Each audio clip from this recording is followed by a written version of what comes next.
please like and subscribe. Yes, you. You matter. It does not matter what trauma, what abuse, what circumstance that you have gone through. You matter and you are valuable. The Bible tells us a story about a woman whose name was Tamar. Tamar was married to one of the most wicked men on earth. And I know some of us can account to having been in a relationship with people that sound like that. But Tamar's husband was so wicked that the most patient, most merciful God got rid of him because of his wickedness. His name was and his wickedness suggests that Tamar must have been in an abusive marital relationship. After Ur's death, tradition required that Tamar married her late husband's younger brother, whose name was Onan. So Tamar married the younger brother Onan, but he also was wicked and greedy, and he did not care that she didn't have a child, nor that she wanted a child. And so he made sure that he did not impregnate her. So God, just like got rid of Onan too because of his wickedness. Now, after Onan's death, Tamar still could not move on with her life. Have you ever felt like that? That even though you feel like the problem is gone, the problem spouse, the problem boyfriend or girlfriend or whomever, the abusive one is gone, you still feel stuck?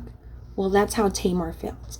And she had to wait, though, for the next youngest brother, whose name was Shelah, to grow up. She had to wait for him to grow up so that she could marry him and then have a child with him and then move on with her life. Doesn't that sound like some of us in our situations? Now we're out of the abusive relationship for those of us that got out. But now, we're still stuck.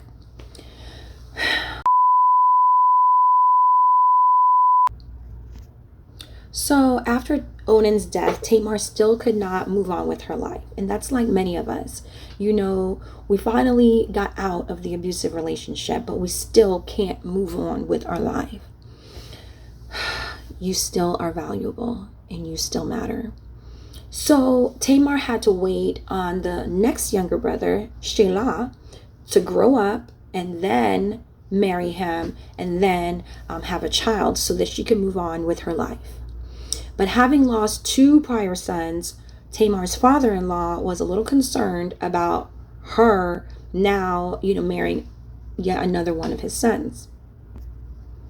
So here we see that Tamar was being treated like she was, the reason why her husbands had died. She was being discriminated against. Doesn't that sound like some of us? In an abusive relationship, you are the victim. But sometimes people make you feel like you were the problem. That's a similar situation that happened even to Tamar back in the Bible days. But when she realized that she was stuck, she decided, you know what, I'm going to take this matter into my own hands. And she decided that she was going to have sex with her father-in-law and disguise herself as a prostitute. Okay. Now, some of us are not doing that, but that's how desperate sometimes our situations can cause us to be. So now she has planned an incestuous relationship, which she did do with her father-in-law, and ended up being pregnant with twins. But it is interesting, isn't it, that the first woman that was mentioned in Jesus's genealogy, Jesus, the God himself in the flesh, the first woman in his genealogy was Tamar. This traumatized, abused, rejected victim of tradition who is not perfect. But yet God saw it fit to include her into Jesus's lineage. God did not let Tamar's story and her sin disqualify her. And you know what that tells us? And what it tells me is that God is assuring us that He is not ashamed or afraid of our imperfect life and our imperfect stories. Every life matters to God. Every life. That includes your life. You. Yes, your life is valuable to God. Every life matters. So God tells us that while we were yet sinners, in Romans chapter 5 and 8, Christ died because we matter. Romans 15 and 4 says, "For everything that is written in the past was written to teach us, so that through the endurance taught in the scriptures and the encouragement they provide, we might have hope." Tamar's story gives us hope. Regardless of our shortcomings, regardless of our shameful past, regardless of how much people have looked at us and judged us by our circumstances, regardless of how traumatized we have been, we still matter to God. You still matter to God, and you are valuable.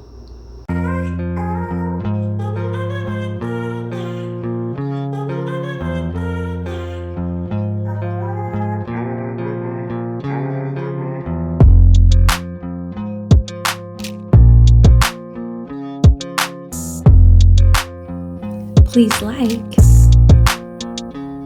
and subscribe. Hello, everybody. Coming to you from